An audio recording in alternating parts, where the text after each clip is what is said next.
everyone, welcome to my channel. My name is Brighton Zeh. If you haven't subscribed to my channel, or if this is your first time of coming to this channel, if you haven't subscribed to it, just do it by clicking on the subscribe button, and also don't forget to turn on the notification bell. So today we'll be taking a topic that says, is sex a sin? Okay, sex is not a sin.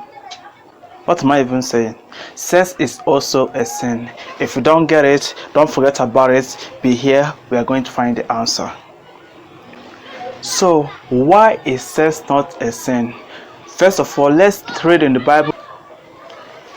Oh yeah, read, since you are here with me.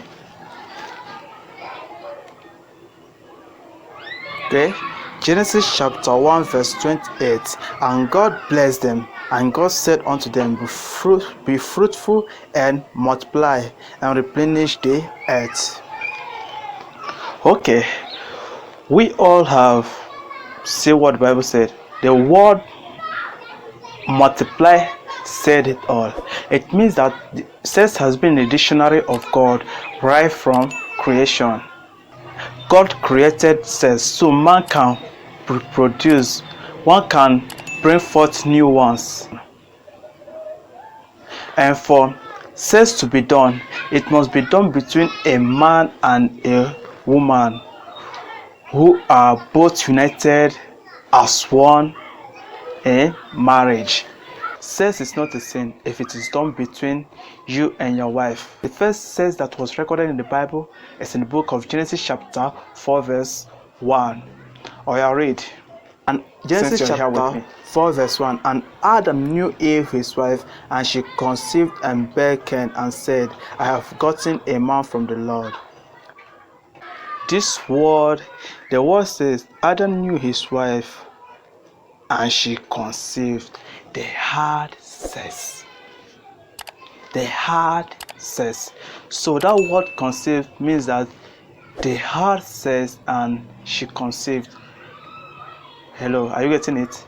So sex is not a bad thing if it is done between husband and wife. If you can see here, Bible says Adam knew Eve his wife, not another man's wife.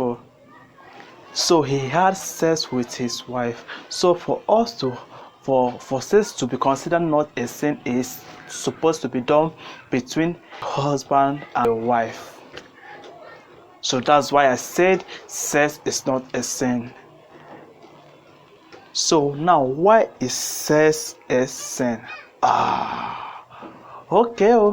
Sex is a sin when it is done between someone who is not your wife. Sex is a sin when it is done between someone who is not your husband.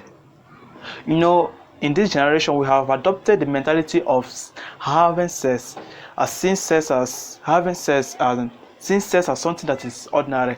Sex is not that ordinary. There are more to sex than we think. Sex is beyond our thinking. Sex is not just simple as we see it.